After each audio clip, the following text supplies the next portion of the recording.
Amigos, buenas noches. En el libro de Éxodo, en el capítulo número 6, Éxodo capítulo 6, versículo 9, creo que allí nos quedamos anoche. Éxodo capítulo 6, versículo 9. Anoche estudiamos cómo Moisés se queja delante de Dios en el capítulo 5, los versículos 22 y 23. Y entonces Dios le dice a Moisés en el versículo 1 del capítulo 6, Jehová respondió a Moisés, ahora verás lo que yo haré a Faraón. En el versículo 2 en adelante, Dios le dice a Moisés, yo soy Jehová, y mira, a Abraham, Isaac y a Jacob me le presenté como Dios omnipotente, mas en mi nombre Jehová no me di a conocer a ellos. Y luego de Dios hablar con Moisés y de hacer una promesa y de anunciar 7 cosas, yo os sacaré, os libraré, etc. Entonces, cuando Moisés le da el mensaje al pueblo, la gente está tan desanimada, está tan apenada, tan triste, tan confundida, que no creyeron, no aceptaron el mensaje. Dice el versículo 9, de esta manera habló Moisés a los hijos de Israel, pero ellos, ¿qué cosa?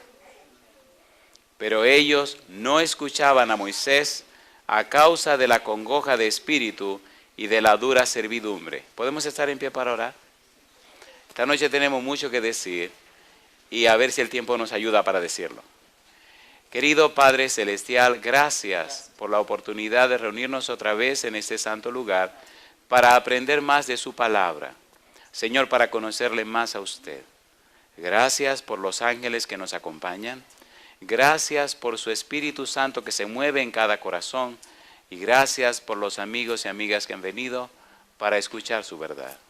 Gracias por los hermanos y hermanas que hoy comparten la alabanza y la adoración a su nombre.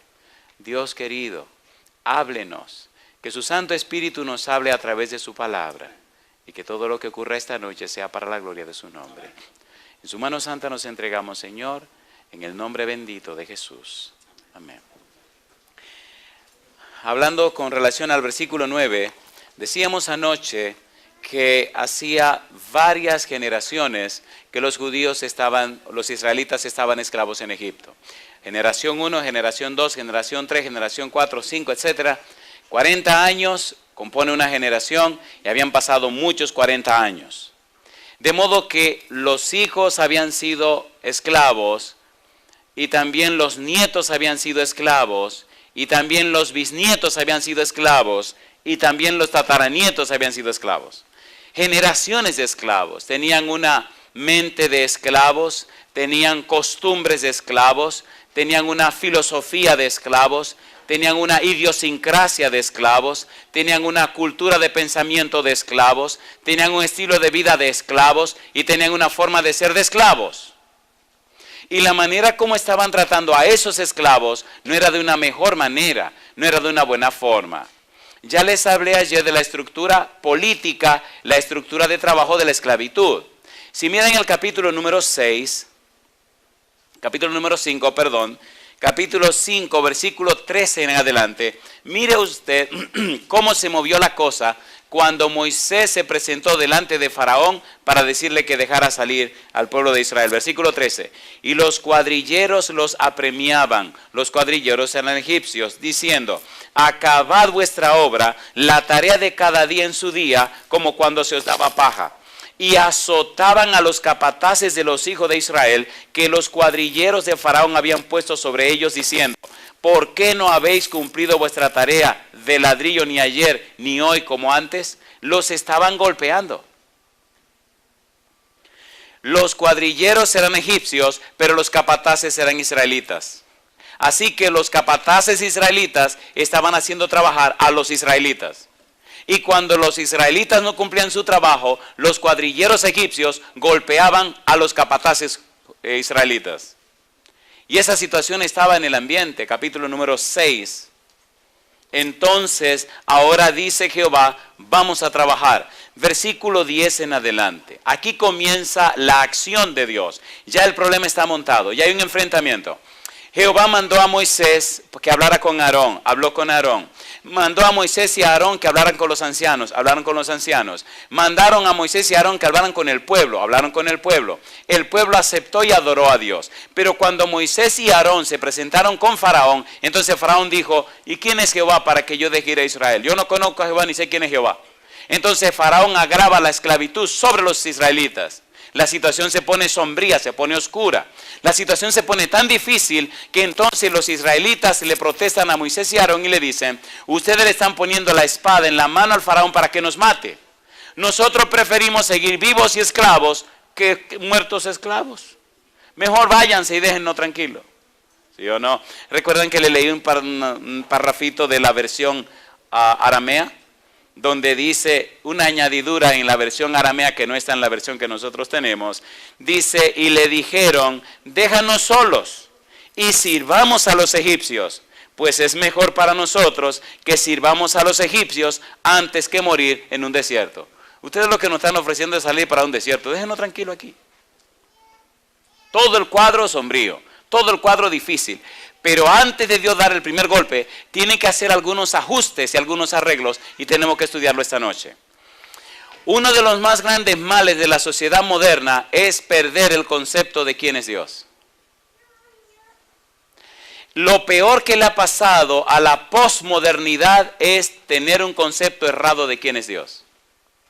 La peor tragedia de la iglesia cristiana actual es no tener un concepto claro y definido de quién es Dios.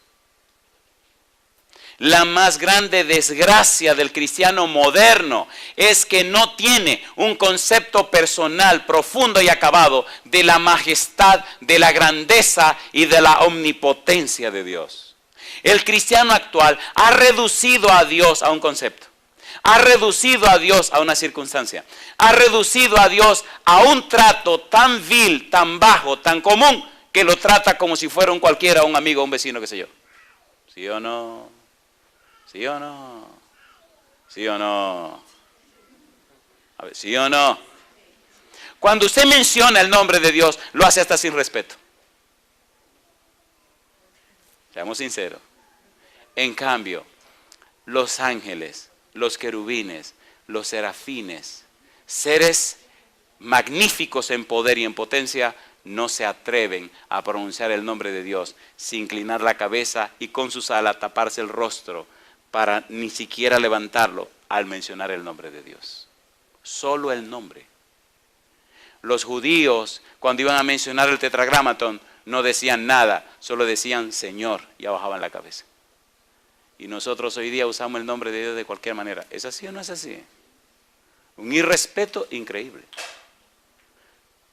Necesitamos recuperar el concepto, la idea, la realidad de la majestad del nombre de Dios. De allí tan importante el tema de esta noche. ¿Por qué?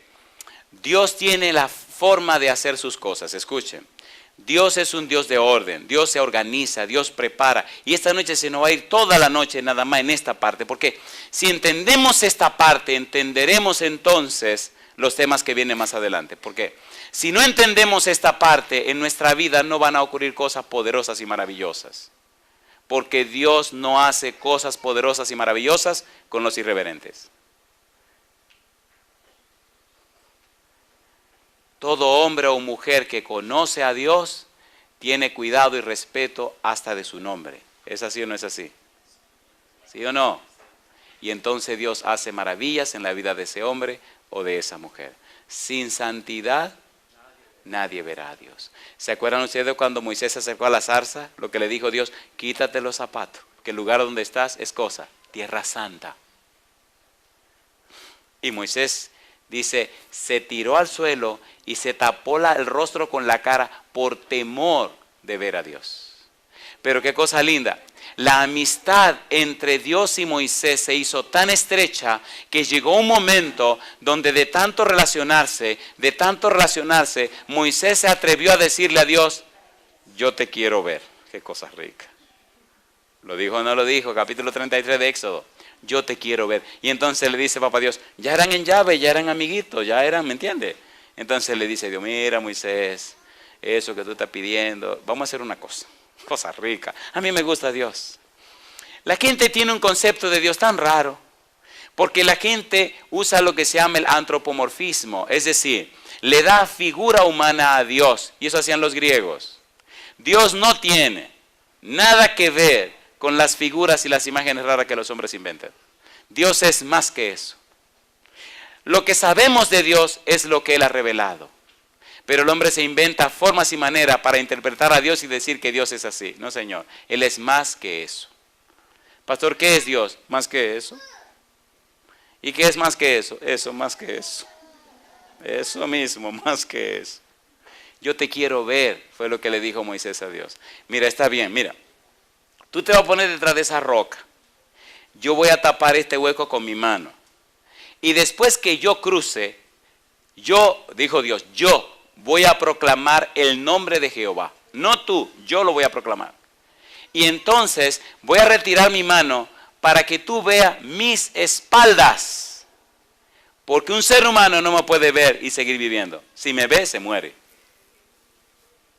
Qué cosa rica. ¿Quieren leer lo que dijo Dios cuando Moisés lo vio y le vio la espalda? ¿Lo leemos? ¿Lo leemos? ¿Sí o no? Capítulo 34, Éxodo. Éxodo capítulo 34. Hoy traje mi reloj. Hoy sí no me voy a quedar atrapado. Éxodo capítulo 34, versículo 6. Mire lo que dijo Dios. Y pasando Jehová por delante de él, proclamó. ¿Qué cosa? Jehová, Jehová. ¿Qué dice ahora? Número 1, fuerte. ¿Qué más? Misericordioso y piadoso. ¿Qué más? Tardo para la ira y grande en misericordia y verdad. ¿Qué más? Que guarda misericordia a millares. ¿Qué más? Que perdona la iniquidad, la rebelión y el pecado. Ahí me detengo. En la proclamación de Dios está diciendo, Moisés, te voy a decir cuáles son los dos perfiles básicos de mi carácter. Todo el que se relaciona conmigo tiene que saber que yo me proyecto en dos direcciones. Número 1, en la dirección de la gracia, en la dirección del perdón, en la dirección, la dimensión de la salvación, de la redención, del rescate, en la dimensión del sacrificio, en la dimensión de darlo todo por ustedes. Esa es la primera parte. Sin embargo, si ustedes no aceptan esa parte de mi vida, esa parte de mi ser, esa dimensión de mi existir, esa manera como los quiero tratar y se mantienen del otro lado, entonces tengo que dar la vuelta y tratarle con la otra parte de mi carácter. ¿Cómo la quiere? ¿Con gracia o con justicia? ¿Entendieron, por favor? Hasta aquí gracia. Mire qué cosa lindo. ¿Cómo es Jehová? Dice el versículo 6. Es fuerte y misericordioso y piadoso, tardo para la ira, es grande en misericordia y verdad, guarda misericordia a millares. Dice que perdona la iniquidad. En hebreo dice nasa avon, es decir, que toma el pecado y la iniquidad tuya y lo toma para él, que se hace dueño de tu maldad y de tu pecado y lo paga a él. ¿Es lindo eso? ¿Sí o no? Que no está afanado en cuánto malo has hecho, qué mal has hecho, qué maldad tienes. No, sino en venir a preguntarte, ¿qué es lo que está malo, mi negro? Ven, pásame lo que yo me lo voy a cargar. Yo voy a pagar por ti y te voy a dar mi justicia y tú me das tu pecado. ¿Eso es lindo o no es lindo? ¿Qué es lo que dice la cruz? ¿No es así nuestro Dios? ¿No se manifestó así? Mire qué rico lo dice el Señor en el libro de Isaías, capítulo 18. Queridos, necesitamos conocer a Dios. Por eso Él se manifestó en el libro de Éxodo. Isaías 1:18. Dice el verso 18, venid luego. Vamos a estudiar en otro momento la frase, venid luego. Dice Jehová, y estemos a cuenta. ¿Qué dice ahora? Si vuestros pecados fueren como la grana, negros, como la nieve serán emblanquecidos. Si fueren rojos como el carmesí, vendrán a ser, ¿de qué manera? Como blanca lana. Pecaste, ven, yo te perdono. Caíste, yo te levanto. Te fuiste, yo te busco. No importa tu situación, yo te la voy a resolver. Esa es la parte de la gracia de Dios, de la misericordia de Dios. Oh, mi negro, insiste en quedarte donde estás. Insiste en alejarte. Pues perdóname, ahora viene la otra parte. Éxodo 34, versículo número 7. Éxodo 34, 7. Dios anda buscándote y te extiende su gracia y su misericordia. Dice el versículo 7, que guarda misericordia a millares, que perdona la iniquidad, la rebelión y el pecado, y que de ningún modo tendrá por inocente al malvado, que visita la iniquidad de los padres sobre los hijos y sobre los hijos de los hijos hasta la tercera y cuarta generación. Ojalá un día podamos hablar de las maldiciones y entender cómo nuestro pecado afecta a nuestros descendientes y entender cómo el pecado de nuestros antepasados nos afecta a nosotros.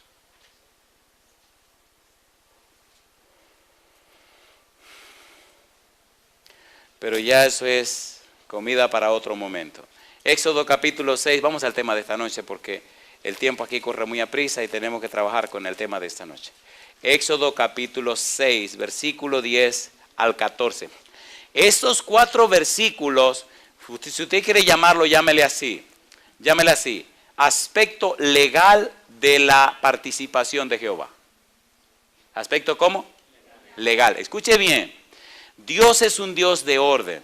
Dios es una persona tan arreglada que no mueve ni una pulgada, nada, hasta que las cosas no se arreglan como tienen que ser. Eso de ser un chanchullo. Bueno, ¿se entiende? ¿Se entiende chanchullo? Ok. ¿Ven que hay gente que hace la cosa de cualquier manera? No, no importa, déjalo así. No.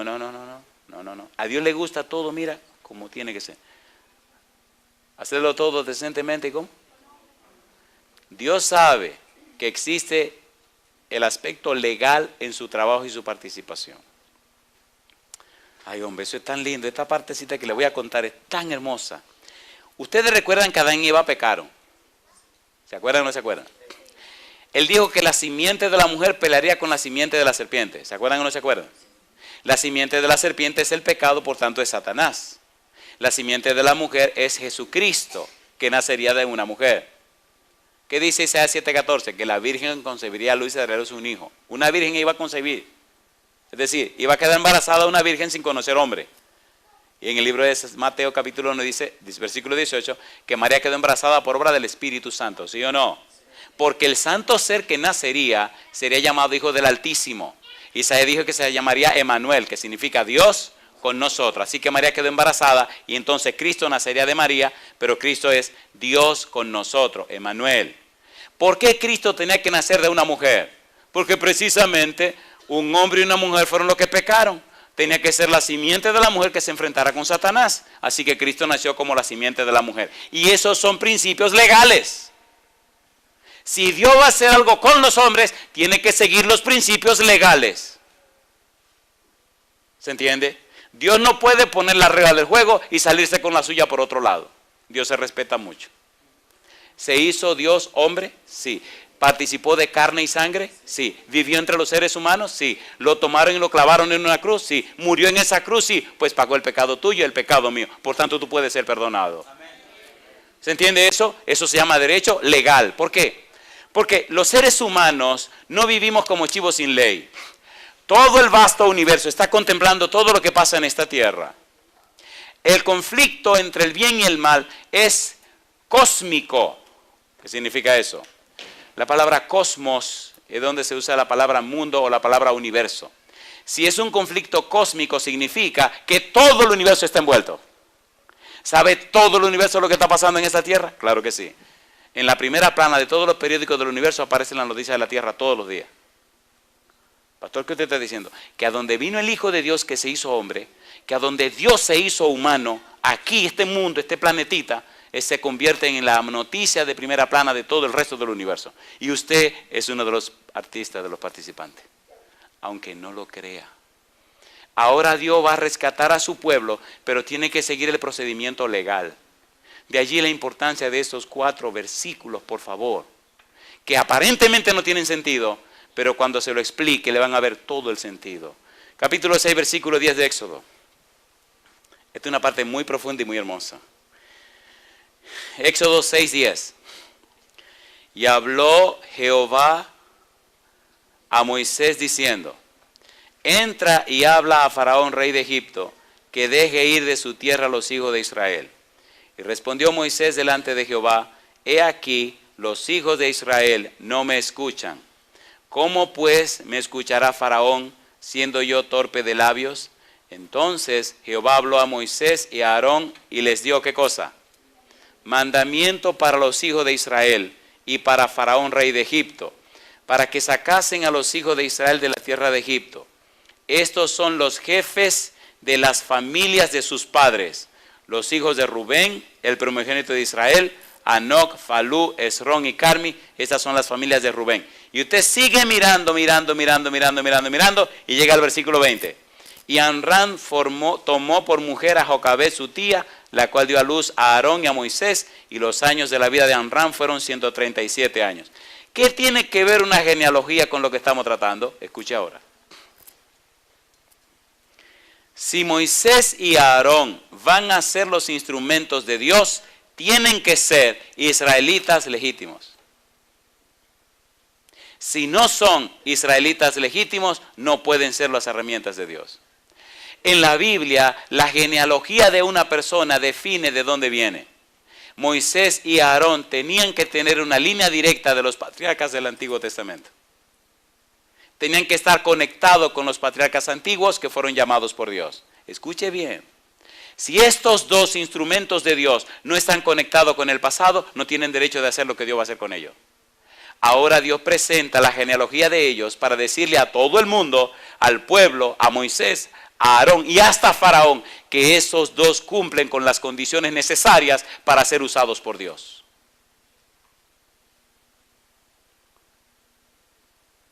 ¿Se entiende, por favor? Cuando usted entre al cielo, usted puede estar seguro que a usted lo examinaron antes de llegar. Lo que muchos cristianos no saben es que en este momento se está haciendo un juicio en el cielo. Y nadie va a entrar porque se la sacó. El cielo nadie se lo saca. Me la saqué la lotería y entré al cielo. No, déjese de eso. Que me agarro de la sotana de... No, de la sotana de nadie. ¿Entra usted o no entra? ¿Sí o no? Es muy importante esto que vamos a hacer ahora. Pastor, pero ¿cómo se entiende esto? ¿Cómo podemos nosotros entrar en más detalles? ¿Cómo nos puede usted explicar más claramente esto que nos está diciendo? Vamos a ver un hecho práctico y real que ya conocemos de asuntos de genealogía para entender todo aquello. Mateo 1:21. Aquí comenzamos. Esta parte me apasiona. Si me emociono mucho, no se preocupen. Mateo 1:21. Miren lo trascendente de lo que estamos diciendo. Mateo capítulo 1, versículo número 21. ¿Cómo dice el verso 21? Y dará a luz un hijo y llamará su nombre, ¿cómo? Jesús, ¿por qué? Porque él salvará a su pueblo ¿de qué? De sus pecados. Jesús es una forma griega del nombre hebreo Josué. Josué significa Jehová salva o Dios salva. Jesús es Jehová que se hace hombre, ¿sí o no? En el principio era el verbo era con Dios y el verbo era Dios. San Juan 1:1. Y el versículo 14 dice, y el verbo se hizo carne y habitó entre nosotros. ¿Dios se hizo hombre, sí o no? ¿Vino a salvar a los pecadores? Sí. Así que ahora dice que este muchacho llamado Jesús es Jehová salva, es Dios que salva. Es Dios que ahora nace como hombre para tener el derecho de salvar a los hombres. Alabado sea el nombre de Dios. Ahora tiene el derecho legal de salvar a su propia gente, a su propia raza. No solo es Dios, ahora también es hombre. ¿Se entiende, por favor? Él descendió al nivel de los hombres, participó de carne y sangre, como dice Pablo en el libro de Hebreos. Ahora él sí tiene derecho de ser tu hermano mayor. Él sí tiene derecho de perdonar tus pecados, ¿sí o no? Mira lo que dice Hebreos capítulo 4. Es muy importante esto que estamos estudiando, queridos. ¿Cuál es tu problema? ¿Cuál es tu dificultad? ¿Qué es lo que te preocupa? ¿Cuál es tu ansiedad? ¿Qué es lo que te está acabando la vida? Hebreos capítulo número 4, versículo número 14. Por tanto, teniendo un gran sumo sacerdote que traspasó los cielos, ¿cómo se llama? Jesús, el Hijo de Dios, retengamos nuestra profesión. Y escucha, porque no tenemos un sumo sacerdote que no pueda compadecerse de nuestras debilidades, sino uno que fue tentado en todo según nuestra semejanza, pero sin pecado. Acerquémonos pues confiadamente al trono de la gracia para alcanzar misericordia y hallar gracia para el oportuno socorro. ¿Nos puede entender Jesús, sí o no? ¿Sí o no? ¿Despreciaron a Jesús? ¿Rechazaron a Jesús? ¿Criticaron a Jesús? ¿Maltrataron a Jesús? ¿Condenaron a Jesús? ¿Juzgaron a Jesús? ¿Sí o no? ¿Golpearon a Jesús? ¿Escupieron a Jesús? ¿Lo crucificaron? Así que no hay cosa que a ti te pase que Él no haya pasado. Pero en cambio, ¿quién era ese Jesús? Dios con nosotros. ¿Se entiende, por favor? Él tiene todo el derecho legal de salvarte y perdonarte porque Él pagó el precio de tus pecados. De allí la importancia de lo que estamos viendo. Pero para Él lograr eso, tuvo que hacer todo un trabajo del que vamos a hablar en este momento. San Mateo capítulo número 1. Vamos a Mateo 1. Dice el versículo 21 que se llamaría Jesús, Jehová salva. Dios salva. ¿Y por qué se llamaría Jesús? ¿Qué dice el versículo 1? ¿A quién salvaría Él? Y ahora viene una parte bien dura, bien peligrosa y hasta vergonzosa. Dice, porque Él salvará a su pueblo de sus pecados. La pregunta es, ¿quiénes son su pueblo? ¿Cuál es ese pueblo que Él salvaría de sus pecados? ¿Quiénes son su familia? Y aquí mi pregunta, si usted tuviera en su familia una persona que era prostituta, ¿la mencionaría usted con orgullo en su genealogía para que todo el mundo la lea? Mire, esta es mi abuela. ¿Sabe que mi abuela era prostituta en la ciudad tal y vivió con tanto? Sobre eso una sinvergüenza, una bandida. ¿Pone usted eso en sus papeles legales? ¿Te lo ¿Sí o no? Vamos a leer el nombre de alguna prostituta en la Biblia en la vida de Jesucristo. Vamos al chisme ahora. San Juan, Mateo capítulo 1, versículo 1. Dice, libro de la genealogía de Jesucristo, hijo de David, hijo de Abraham. Abraham engendró a Isaac, Isaac engendró a Jacob, Jacob a Judá y a sus hermanos. Judá engendró de Tamar, subraye Tamar, una mujer, a Fares y a Zara, Fares a Esrom y Esrom a Aram. Aram engendró a Aminadab a Naasón y Naasón a Salmón. Salmón engendró de, subraye este nombre, Rahab, otra mujer. A Boz engendró a Ruth, subraye ese otro nombre, Ruth. A Obed y Obed a Isaí. Isaí engendró del rey David y el rey David engendró a Salomón, de la que fue mujer de Urías. A esta ni el nombre se lo menciona. Mire si era buena, que ni el nombre lo mencionaron. Así que ahora encontramos en la genealogía de Jesucristo mujeres de la calaña de Tamar. Jamás se menciona en una genealogía judía el nombre de una mujer. Y Mateo se atreve a mencionar 5 mujeres en la genealogía de Jesús. Perdonen las mujeres, pero tengo que decir esto porque hay que decirlo todo. ¿Me van a perdonar? El concepto de la mujer en ese tiempo era que no valían nada. Era más valiosa una vaca que una mujer. Hasta una oveja que una mujer. Hasta un esclavo que una mujer. Mejor sigamos, dejemos el problema de las mujeres. El asunto es que usa 5 mujeres en la genealogía de Jesús. Pero Mateo escoge 4 mujeres de mala categoría. Esta Tamar tiene una historia muy rara con Judá. No sé si recuerdan a Judá y Tamar. Judá tuvo 3 hijos. El primer hijo se casó con Tamar y se murió. El segundo se casó con Tamar y se murió. Y el chiquito, el más pequeño, entonces tenía que esperarse Tamar hasta que el chiquito creciera. El chiquito creció y no se lo dieron por esposo a Tamar. Parece que Judá no se lo quería dar. Tamar, al ver que él no le daba al chiquito por esposo, porque era la ley de la nación, un día se cubrió con un manto y se hizo pasar por prostituta, se puso en el camino y entonces Judá se le acercó y le dijo, oye, vamos a resolver. Y ella le dijo, ¿cómo no? Resolvamos. Fueron y resolvieron, eso está en la Biblia, Y entonces le dice, ¿y con qué te voy a pagar? Dice, déjame el báculo, déjame el sello, y entonces cuando tú me mandes la paga yo te devuelvo tus asuntos. ¿Cómo no? La tipa se fue, se quitó esa ropa de color y se puso ropa de luto y se quedó callada y escondió todo el asunto. Cuando el amigo, ¿te le gusta el chisme? Mira cómo se quedan como, oye, te le está gustando la historiecita, Nadie dice nada. Un chisme bíblico. Cuando viene el tipo con la becerra, con la ovejita, para pagarle a la tipa por la poca vergüenza que hicieron, la tipa no está ahí, se había ido. Y entonces se llevó el báculo, el palo, se llevó el sello y se llevó todo.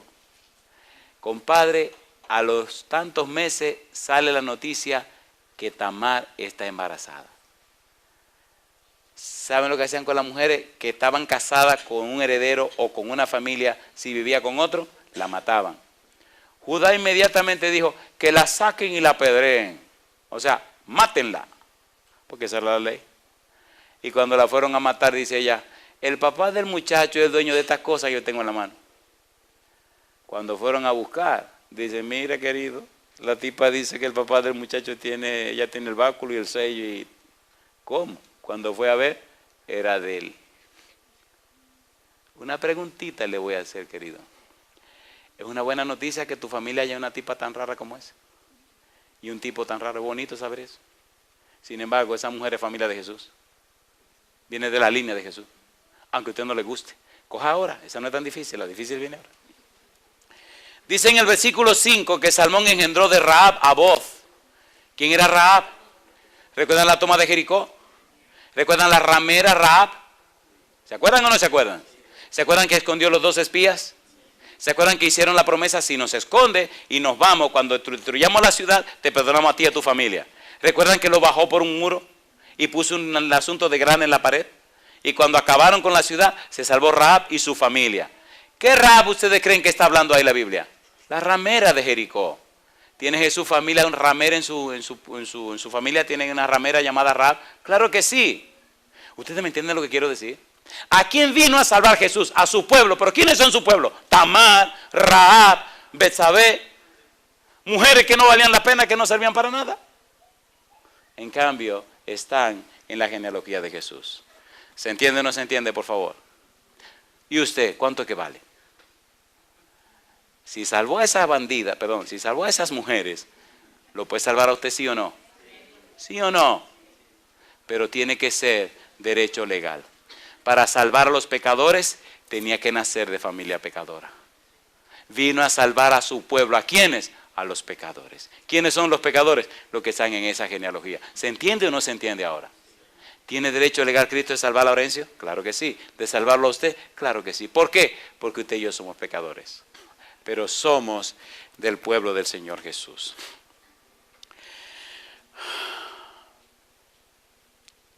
Jesús vino a salvar a su pueblo, no en sus pecados, sino de sus pecados. ¿Se entiende, por favor? Un punto central de la obra de Jesús en el Evangelio de Mateo es liberar a su pueblo del imperialismo de sus propios pecados, del control del pecado sobre sus actos cotidianos. Jesús vino a fin de capacitarnos para conquistar el pecado en nuestras vidas. Y esto ocurre por lo menos en 3 niveles. A ver si se entiende lo que hemos querido decir. ¿Por qué Dios menciona a Moisés y a Aarón la genealogía en el capítulo 6 del libro de Éxodo? Porque Dios tiene que hacer claro que Moisés y Aarón son legítimos.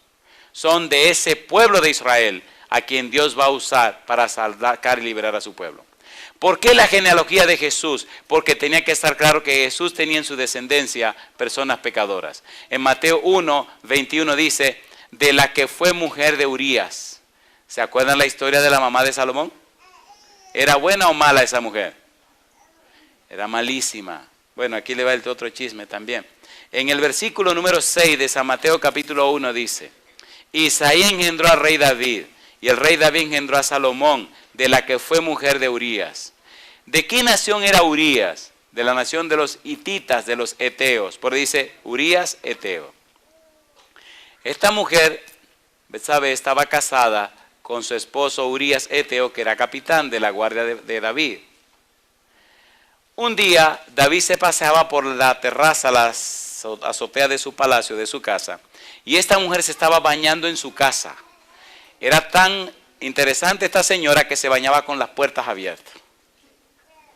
David, que era David, se echó el ojo de esta mujer tan linda bañándose allá afuera y preguntó, ¿y esta quién es? esta es la esposa de Urías, tráiganmela. Se la llevaron y como era el rey, se acostó con ella. Y se siguió acostando hasta que ella le dijo, oye, estoy embarazada. Al descubrir David, oiga, recuerde que estamos diciendo que Cristo vino a salvar a los pecadores. ¿Estamos hablando de pecadores? Al descubrir David que la tipa estaba embarazada, mandó a decirle a Joás que le mandara a Urías Eteo, que era capitán del ejército de David. Urías viene al palacio y David lo saluda y todo lo demás y le dice que se vaya a dormir a su casa con su esposa. Urías dice, yo no voy a dormir con mi mujer, líbreme Jehová. Urías se había convertido a la religión judía. Líbreme Jehová de yo estar durmiendo tranquilo y cómodo en mi casa, y mis soldados y el arca de Jehová está allá afuera en el monte, que están peleando con una nación, con otra nación. Se quedó en la puerta del palacio con los guardias. Oiga, yo le hago una pregunta. Un tipo joven, con una mujer tan linda, y que llegue cerca de su casa, ¿verdad que quiere salir corriendo para la casa de su esposa? Pero este tipo temía a Jehová. Antes de su pasión y su lujuria, antepuso su fidelidad a Dios. ¿Era un hombre digno, sí o no? Al día siguiente le dicen a David que Urías no fue a dormir a la casa de su esposa. David entonces usó otra estrategia. Lo mandó llamar, habló con él y empezaron a beber. Y lo emborrachó. A ver si borracho se iba a la casa de su esposa. Tampoco fue. Se quedó en la puerta del palacio con los soldados. Al tercer día, David dijo, este tipo es demasiado serio, es demasiado fiel, demasiado consagrado. Hay que usar otra estrategia. Escribió una nota. Y le escribió al general Joás y le dijo, ponga a este tipo al frente cuando tomen la ciudad, retírense para que lo maten. Y le puso el papel en la mano. Y entonces Urías, sin saber lo que llevaba en la mano, tomó el papel, la nota que le dio su rey y se la llevó al general. ¿Qué traía en la mano este hombre? La sentencia de su muerte. ¿Ustedes me están siguiendo? Todos estos bandidos sinvergüenza que estoy mencionando, están en la lista de los nombres de la genealogía de Jesucristo. Qué barbarazo, qué abusado, qué bandido, qué... ¿Ustedes me están entendiendo? Y el pobre hombre va y entrega la nota que le mandó David. Y así lo hizo Joás, lo puso al frente. Cuando iban a tomar la ciudad, se replegaron para atrás para dejarlo solo a él con un grupo adelante. Y de arriba le tiraron aceite, le tiraron piedra y lo mataron. Le mandó una notita a David diciéndole que habían arreglado a Urías. Y lo único que David dijo fue que muchos mueren en batalla en la guerra. ¿Usted cree que eso es ser serio? ¿Eso es ser serio? Es un bandido. Sin embargo, ese bandido aparece ahí como de la descendencia de Jesús. Ahora déjeme hacerle un par de preguntas a usted esta noche. ¿Usted se considera un bandido? Bienvenido. ¿Usted es un sinvergüenza? Bienvenido. ¿Usted ha sido prostituta? Bienvenida. ¿Usted es lo que es? Bienvenido. Cristo vino a salvar a los pecadores. ¿Usted se siente más santo que todo el mundo? No es bienvenido. Vino a salvar a su pueblo y dice que su pueblo son ¿qué cosa? Pecadores. Una preguntita sencilla. Yo quisiera ver en pie a todos los que son pecadores. Si alguien no es pecador, váyase corriendo de aquí, querido, porque si no se le va a pegar algo de lo de nosotros. Mediante su vida sin pecado y su muerte en la cruz, Jesús salva a su pueblo de la penalidad del pecado. Alguien escribió, Cristo fue tratado como nosotros merecemos, a fin de que nosotros pudiésemos ser tratados como Él merece.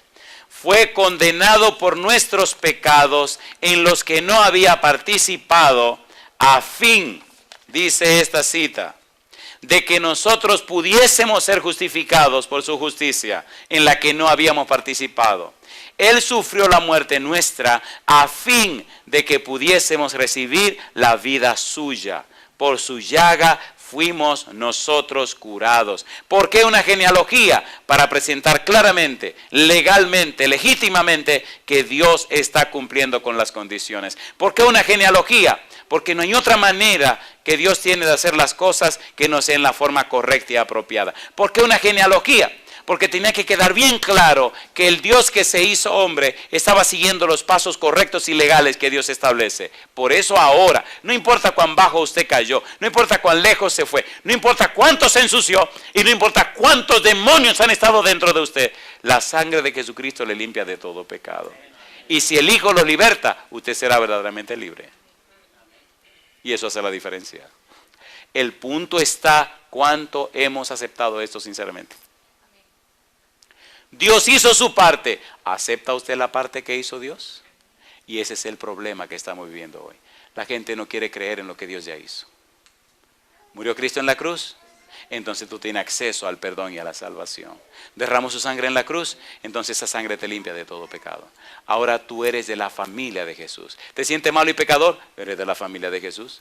Porque Él vino a salvar a su pueblo, a persona pecadora. Prostitutas, rameras, bandidos como David, asesinos. Salomón, ¿qué animalito más grande que Salomón? Y está ahí en la genealogía. ¿Fue un bandido Salomón o no? ¿Sí o no? Y Dios lo perdonó. ¿Cómo te puede perdonar a ti? Jesús salva a su pueblo del poder del pecado sobre sus vidas. Y eventualmente Jesús salvará a su pueblo de la presencia del pecado cuando regrese en las nubes del cielo para darles su recompensa. Mi pregunta con lo que quiero terminar esta noche. ¿Vale la pena saber estas cosas, sí o no? ¿Ha estado empeñado Dios en salvar a sus hijos? ¿Deberíamos empeñarnos nosotros un poquito más en aceptar esa salvación? ¿Sí o no? Todo lo que Dios debía hacer ya lo hizo.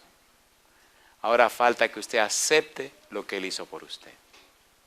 Esto no es un asunto de religión, es asunto de relación. Esto no es un asunto de conceptos, es asunto de acciones que Jehová hizo a nuestro favor. Satanás no quiere que sepamos estas cosas. Cuando el pueblo de Israel vio que Jehová cumplió con los aspectos legales, entonces se abocó a ver qué haría Dios.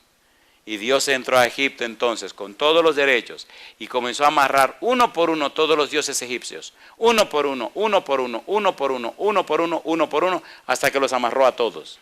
Y empezó a acabar con todo lo que eran sus creencias falsas y destruyó todas esas creencias. Y al final dijo, ahora me falta Faraón. Y arregló al primogénito de Faraón. Entonces arrancó su pueblo y lo sacó. Y cuando lo sacó, lo atravesó por el Mar Rojo y agarró todo el ejército de Faraón y lo ahogó en el mar. Y dijo, ya están arreglados esta gente. Ahora caminen, vengan, vamos al Sinaí para que hagamos un pacto entre ustedes y yo. Porque Dios es un Dios legal. Mi pregunta con la que termino esta noche. ¿Le gustaría a usted darle ese derecho legal a Dios en su vida para que pueda depositar su espíritu en usted y usted comience a caminar como Dios manda? ¿Le gustaría esa experiencia? ¿A cuánto le gustaría que Dios tenga derecho legal en su vida y que solo el Espíritu Santo more en su corazón? Alabado sea el nombre de Dios. Vamos a orar para terminar la reunión esta noche. Querido Dios, gracias. Muchísimas gracias por darnos a Cristo Jesús. Señor, gracias porque su muerte en la cruz ganó el derecho pleno, el derecho legal de llamarnos sus hijos y de traernos salvación y vida eterna. Padre Celestial, gracias por el ministerio de los ángeles. Gracias por la obra de su Espíritu que nos convence de pecado, de justicia y de juicio. Señor, limpie nuestra mente, cambie nuestra actitud, libérenos y libértenos, Señor, de todos estos falsos conceptos y permítanos contemplarle a usted, aceptar su palabra y su verdad, Señor, y vivir conforme a sus santos principios. Hoy nos entregamos en sus manos, hoy aceptamos su bendición, hoy le damos todo derecho sobre nuestra vida a usted, Señor eterno, para que su Espíritu repose en nuestra vida desde ahora y para siempre. Si hay algún enfermo en nuestro medio, si alguna persona luchando con algún vicio poderoso, Señor, reprenda esos vicios en esta noche. Reprenda esas enfermedades, esas dudas, esas angustias. Si hay alguna persona débil con algún pecado, alguna cosa rara, Señor, ate esa debilidad y échala de su vida. Si hay algún joven que está siendo esclavo del diablo, Señor, visítelo en esta hora. Ate esos malos espíritus, échelo de esa persona y dele libertad en Cristo Jesús. Llévanos en paz de vuelta al hogar, Señor, y cuídenos. Lo pedimos en el nombre de Jesús. Amén, Señor.